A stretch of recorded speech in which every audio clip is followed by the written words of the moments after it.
ನಮಗೆ ಎಷ್ಟೇ ವಯಸ್ಸಾದರೂ ನಾವು ಮನೆಗೆ ಬಂದ ತಕ್ಷಣ ಬರುವ ಮೊದಲನೇ ಪದ ಅಂದರೆ ಅಮ್ಮ. ಹಾಯ್ ಹಲೋ ಎಲ್ರಿಗೂ ನಮಸ್ಕಾರ, welcome back to my mini vlog. ಇದು ಭಾನುವಾರದ ಮಿನಿ ವ್ಲಾಗ್ ಆಗಿರುತ್ತೆ. ನಾನು ಮಾರ್ನಿಂಗ್ ಎದ್ದು ಹಾಗೆ ವಾಟರ್ ಬಾಟಲ್ಗೆ ನೀರನ್ನೆಲ್ಲ ಫಿಲ್ ಮಾಡಿಕೊಂಡು ಸ್ವಲ್ಪ ವರ್ಕ್ ಇತ್ತು ಮುಗಿಸ್ಕೊಂಡು ಕರೆಂಟ್ ಹೋಯ್ತು, ವೈಫೈ ಕನೆಕ್ಟ್ ಆಗ್ತಿಲ್ಲ ಅಂತ ನಾನು ತೋಟಕ್ಕೆ ಬಂದೆ. ಯಾಕಂದರೆ ನಾನು ಹಾಕಿರೋ ಸೌತೆಕಾಯಿ ಗಿಡಗಳೆಲ್ಲ ಆಲ್ಮೋಸ್ಟ್ ಬಳ್ಳಿ ರೀತಿಯಲ್ಲಿ ಬಂದಿದ್ವು. ಹೀರೆಕಾಯಿ ಅಂತೂ ತುಂಬಾ ದೊಡ್ಡದಾಗಿತ್ತು. ನಾನು ವಾಪಸ್ ಮನೆಗೆ ಬರೋಷ್ಟರಲ್ಲಿ ಕರೆಂಟ್ ಜೊತೆಗೆ ಕರೆಂಟ್ ಥರ ಸ್ಪೀಡಲ್ಲಿ ಸಿರಿನೂ ಬಂದ್ಬಿಟ್ಟಿದ್ಲು. ಹಾಗೆ ಅವಳಿಗೆ ಮ್ಯಾಂಗೋ ಜ್ಯೂಸ್ನ ಮಾಡಿಕೊಟ್ಟು ಆಮೇಲೆ ಸ್ವಲ್ಪ ಕಡಲೆಪುರಿ ಎಲ್ಲ ತಿಂದು ನಾವು ಮಾವಿನಕಾಯಿನ ಕಿತ್ಕೊಂಡು ಬರಕ್ಕಂತ ಹೋಗಿದ್ವಿ. ನಾವು ಮಾವಿನಕಾಯಿನ ಕಿತ್ಕೊಂಡು ಬರಕ್ಕೆ ಹೋಗಿರ್ಲಿಲ್ಲ, ನಮಗೆ ಫೋನ್ ಮಾಡಿಬಿಟ್ಟು ಅಪ್ಪಂಗೆ ಗೊತ್ತಿರೋ ಫ್ರೆಂಡ್ ಒಬ್ರು ತೋತಾಪುರಿ ಮಾವಿನಕಾಯಿನ ಕೊಡ್ತೀವಿ ಅಂತ ಹೇಳಿದ್ರು. ಅದನ್ನ ಇಸ್ಕೊಂಡು ನಾನು ಸಿರಿ ವಾಪಸ್ ಬಂದ ತಕ್ಷಣ ಮಾಡಿದ ಫಸ್ಟ್ ಕೆಲಸ ಏನಂದ್ರೆ ತಿಂದಿದ್ದು ಅದನ್ನ.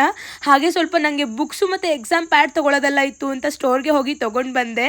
ಬರ್ತಾ ಹಾಗೆ ಐಸ್ ಕ್ರೀಮ್ನ ತಿನ್ಕೊಂಡು ಇಷ್ಟೇ ಸಿಗು. ಮತ್ತೆ love you all, bye, Jai Shriram.